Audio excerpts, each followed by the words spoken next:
as a fee-only financial advisor for the past 20 years, without a doubt, hands down, the most common question I get asked, and I bet you can guess it, is, hey Azul, do I have enough money to retire?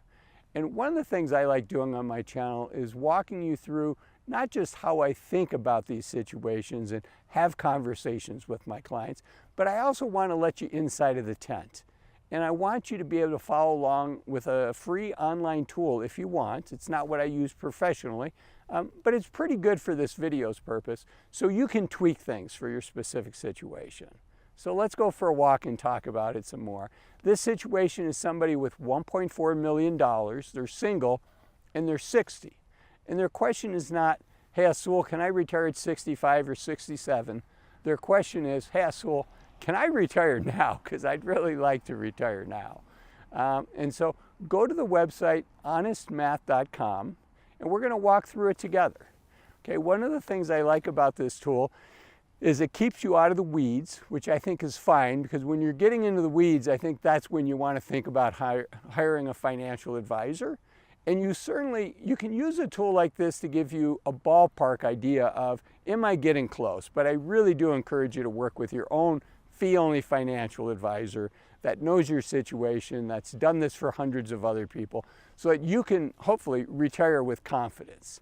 All right, so at honestmath.com, the first thing that we add in is information on ourselves. So in this case, this person, you can see the name of the person is the situation, 60 with $1.4 million. See, the birthday is January of 1964, so they just turned 60. And they're planning on having Social Security of $2,500 a month. For some of you that might seem high, for some of you that might seem low. But again, just put in your own situation if you'd like. I've got growth at 2% a year. I've also got inflation at 2% a year. Okay, now we're going to go to another section which talks about the portfolio. Again, $1.4 million. And in this case, the asset allocation is static. It's going to stay at 60-40 during this person's lifetime. Now, for some people, let's say you're going to retire in 10 years. You may want to have a more aggressive portfolio early on and then take risk out later and maybe change it to 50-50 or whatever allocation that you want to have later on. And you can see the tool allows you to do that.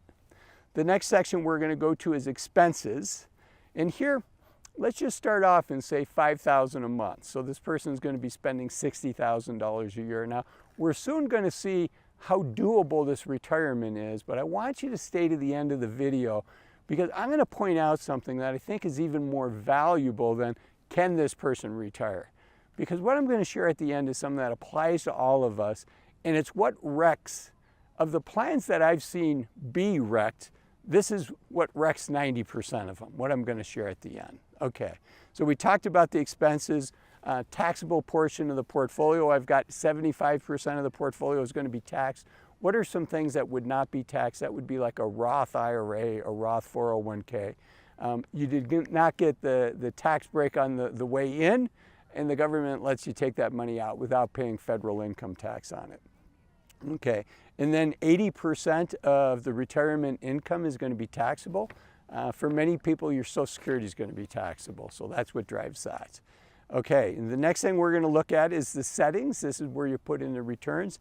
Okay, so for the settings, pretty standard settings, 8% for stocks, 4.5% for bonds. You can change that. Some people will think, hey, Azul, that's kind of optimistic. Other people will think, hey, Azul, that's pessimistic.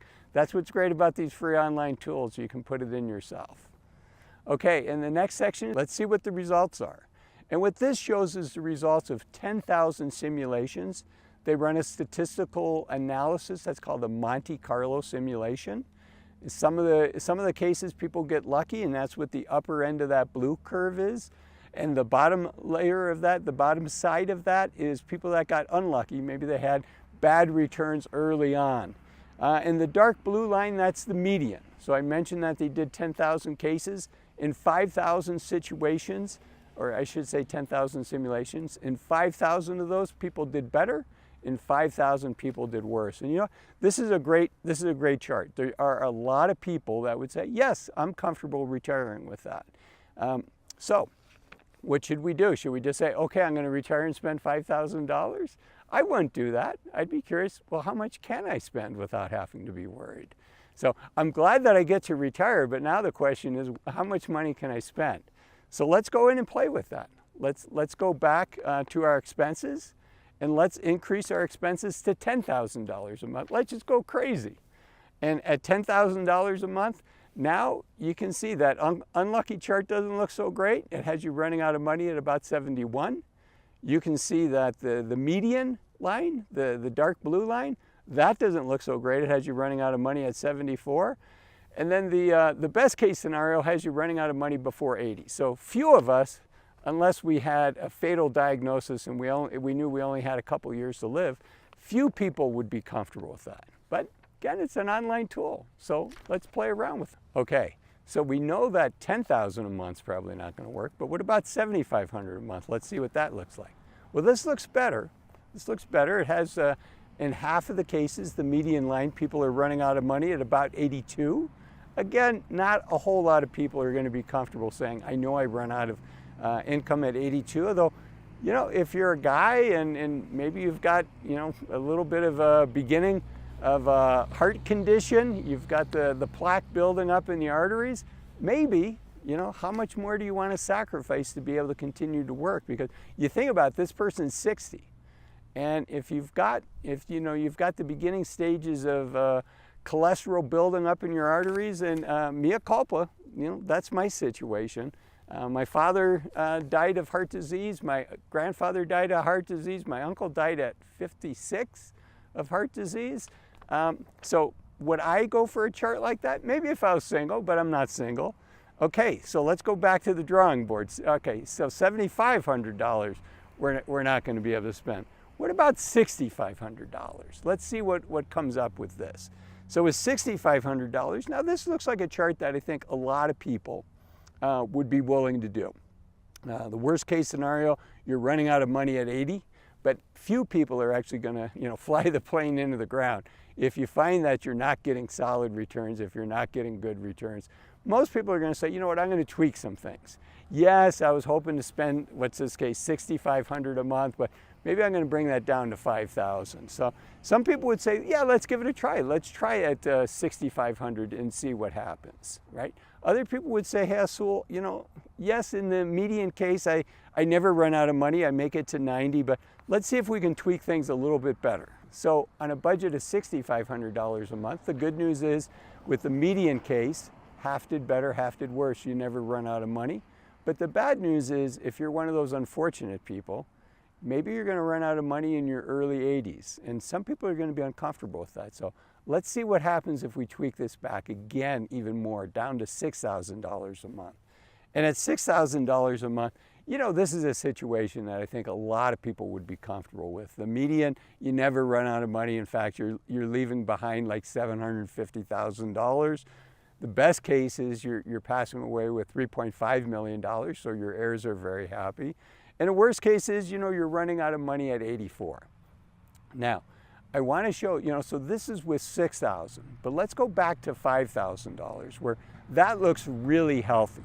And here's the point that I wanted to share with you at the end, and I think is the most important point of all of this is not only does this simulate what your potential outcomes could be, but it also points out to you how sensitive your results are on your monthly spending.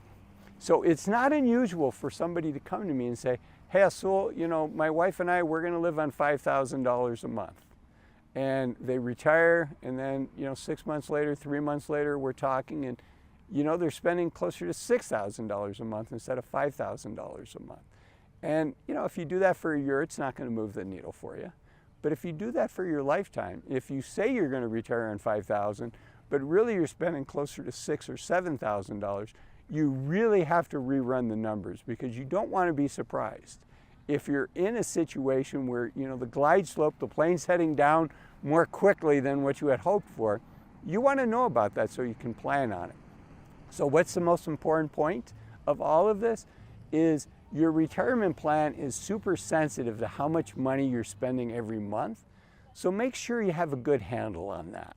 And one of the things that I advise folks to think about doing is think about living on that monthly expense for at least 3 months, maybe 6 months, maybe even a year. So if you're currently spending $10,000 a month and you say, oh, it'd be easy for us to cut back to $6,000 a month. Maybe it would be, but maybe not. If you think you can do $6,000 a month and you try to do that for a year and you find, you know what, that's more painful than I thought.